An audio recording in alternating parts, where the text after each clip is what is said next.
Coming on the heels of your hard news submission is also a requirement for you to go through and do some editing in terms of using digital tools to do so. And that could be Photoshop or iPhoto or whatever photo manipulation or photo editing software you have that's shipped with your device.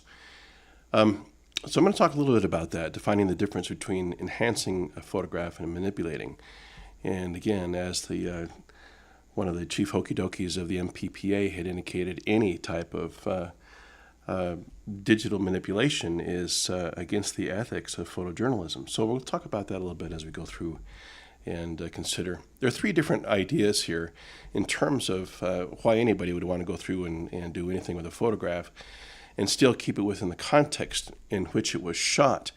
And three ideas, I don't know what to call them: saturation, contrast, and temperature. Anything outside of that, including cropping, we start to get into a little bit of trouble as far as editorializing.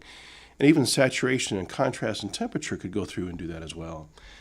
One of the first photo editing software I'm going to show you is what I use here on my camera, on my phone, my iPhone, is Camera Plus. And then the second one that I use is iPhoto. So I'll get into that. Camera Plus is an app you can pick up for, I think, $1.99 still. I found it to be the most versatile app for shooting with my iPhone, and I really like it a lot.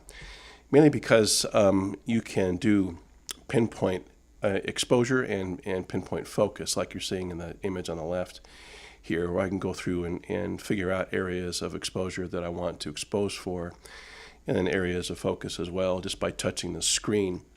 It's having the ability to have a spot meter built right into the interface there. I like that a lot. It comes with some presets there, and they're okay. You know, that's kind of Instagram-ish kind of a thing that pulls off this kind of crap, or some frames, that kind of thing. But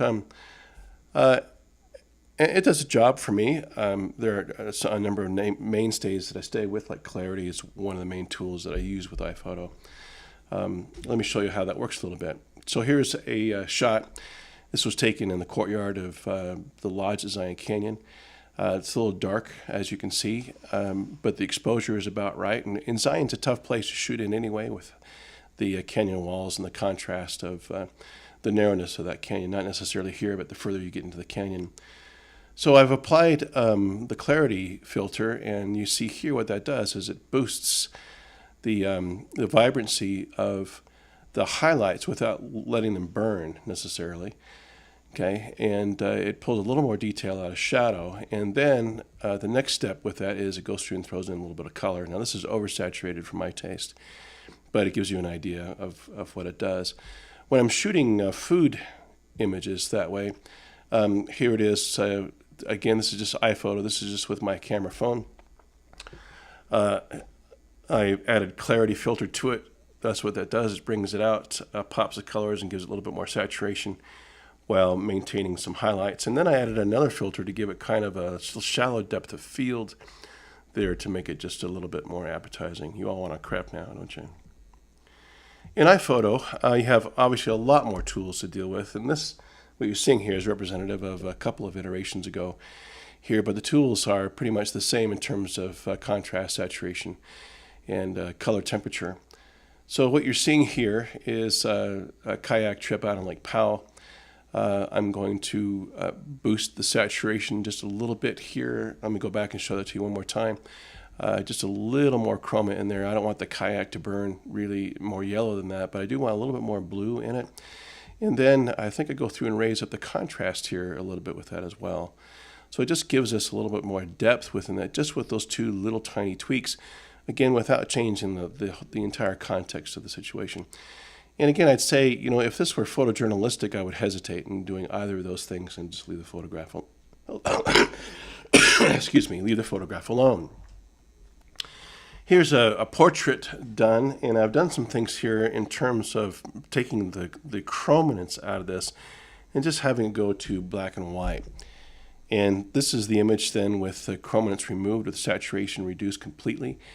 And then I've raised the contrast of that a little bit. I'm dodging a little bit in terms of what's happening with maintaining the detail in the hair as far as those highlights go. And then I want to crop a little bit, maybe a little closer with that. that goes through, and I'm able to use a rule of thirds here and cropping that in and putting that together. So it's pretty straightforward, easy tools to go through and reach some a little bit more artistic approach here from a portraiture standpoint. And if this were a feature, I could probably get away with that. But again, we have to keep in mind, what are we cropping out of the image that goes through and could have told a story on some level. Color temperature is the other idea here, where we might have taken an image where our device was set more for an amber temperature, and shooting outside it turns everything magenta or blue. So here I was on a ride out with my dog Annie and snapped a shot. My old iPhone still thought we were shooting inside when instead we were shooting outside. Excuse me, and we're shooting outside. So I'm going to go through here and just tweak the color temperature a little bit more to the daylight side in order to balance that out a bit. And that's a corrective measure, which I think in color photojournalism would be acceptable to do. Here's where we start getting into trouble, though, when we start messing with the total crop of the image. For example, let me show you what's going on here. The center image shows us everything that's going on, but if it were cropped like we see what's going on left, it looks like the guy's going to be executed. And if it's cropped like what we see going on right, it looks like the guy's going to be saved. The middle image shows us everything here in terms of he has been taken prisoner and yet is being given aid. This image was one of high controversy. I'm trying to remember the conflict of this. I think this was Azerbaijan. There was a military coup going on, and it looks like, we have the military coming down the street with all the debris and stuff there.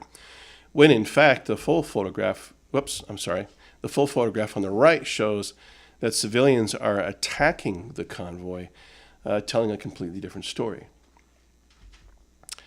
Here's a shot of a triathlete. She's getting ready to go through and do the swim part of the triathlon. There's a lot of business going on within the photograph itself, and I wanted to kind of crop things out and just focus on her. So I cropped down to her, okay? I really love the highlight coming up on the number on her hand as she's adjusting her cap and getting her goggles, and yet I still maintain the whole context of the lake itself, the assistants and the officials out in the lake getting ready for the race. So I didn't lose anything within the crop. They were just focused more on the athlete itself. So that's what I'm talking about in terms of digital darkroom and what you can do. The question to you is, how do you balance that out with the ethics of digital photojournalism?